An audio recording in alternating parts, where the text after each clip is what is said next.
Hi, and welcome to the multiples lesson, multiples and least common multiples lesson. So we're going to take a little bit of break from the factoring, and well, I shouldn't say that. It depends on how we want to do this. So multiples go way back to early elementary school, where you would count by twos, and so that's multiples, and that's when we take a number and we multiply it by an integer. So we normally deal with positives, but we can actually deal with negatives as well.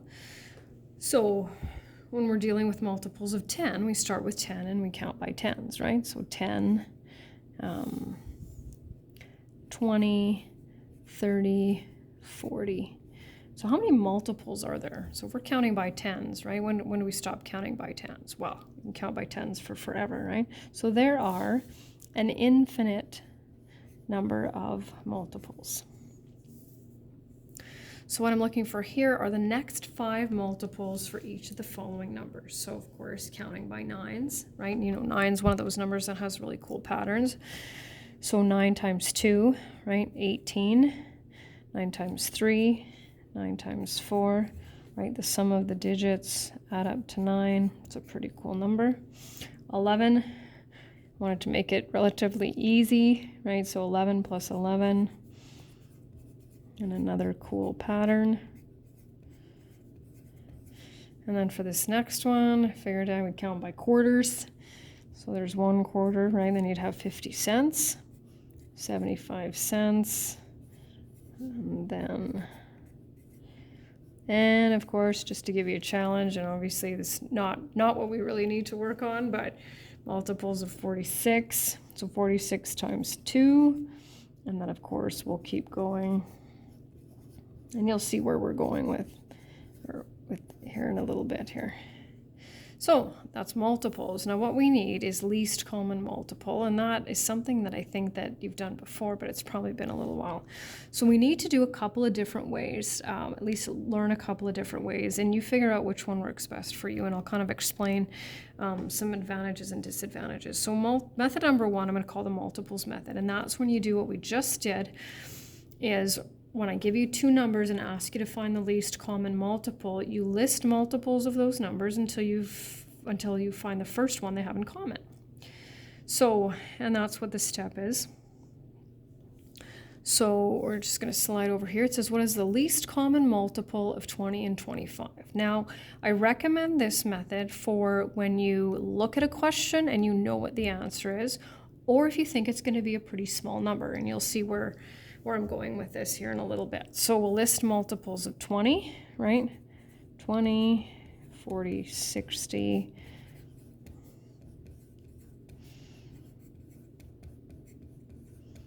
Okay, stopped. And then we'll go with 25, right? Multiples of 25. Oh, look at that. They have one in common, right? So the first one they have in common, that's obviously the least. So least common multiple. It doesn't matter to me if you write it like this or if you box it up, but of course you have to communicate your answer somehow. So there's that one. And then the next one is 6 and 14. So we'll go with 6, 12, 18, 24.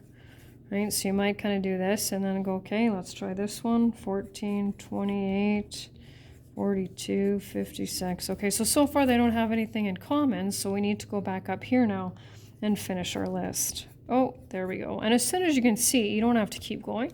As soon as you can see they have one in common, well, then you just stop. So least common, well, sometimes I say lowest, so it is 42.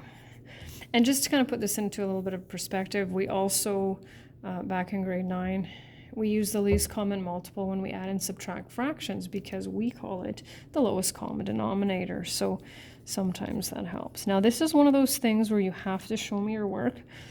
So I'm going to show you another method as well, which involves factoring. And you can decide which one you like. You don't have to be able to use them both, and you don't have to tell me which one you're using. So over here, so this one is it's best if you think it's going to be a large number, because if you kind of think about it, some of these things can, I mean, I'm not going to give you a least common multiple with, 4 or 5 digits, but they might be a little bit larger. So this is where this method kind of comes in, and you already know how to factor. So number 2 is a little tricky. Step number 2 can be a little bit tricky. So bear with me here, and if you have any questions, of course, then ask when you can. So least common multiple of 30 and 55. So first step is to factor. And that we're fairly familiar with. So we have to factor all of the numbers. So then what we need to do is we need to take the largest number of each prime factor. So what that means is we look and we say, okay, here are all of our prime factors, but we have to kind of look at them separately. So for example, they don't need to have it in common. There's 1, 2 here, so we're going to take that 1, 2 out. There's 1, 3 here, so we're going to take that 3.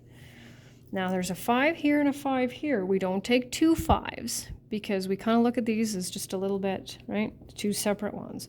So because there's 1 here and 1 here, we take 1, and then we take this 11, and we end up with a least common multiple of 330. Now, if you kind of think of multiples of 30, right? 30, 60, 90. This is a little bit easier, right? I forgot my LCM notation over here. There we go. Okay, so let's look at 21 and 32. So we'll factor 21. And we get 7 times 3. And 32.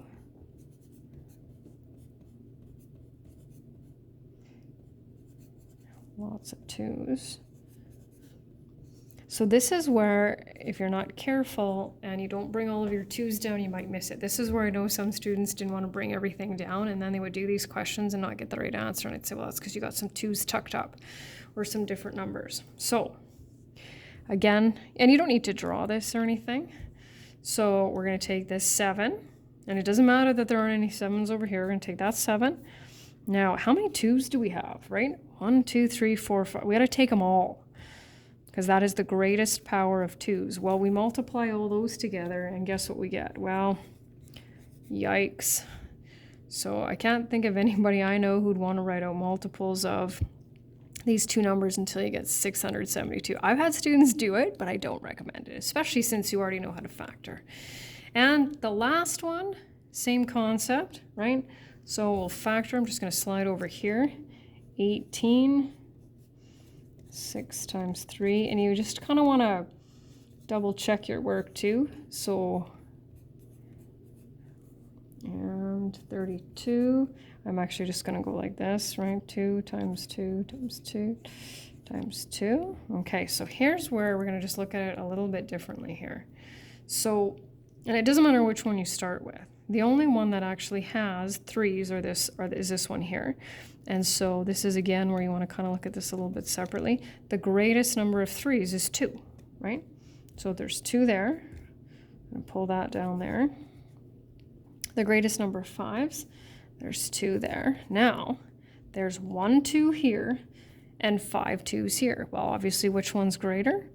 5 2s. So 3 squared times 5 squared times 2 to the 5th is 7,200. So clearly, we do not want to be writing multiples out until we get to 7,200. So that's why I recommend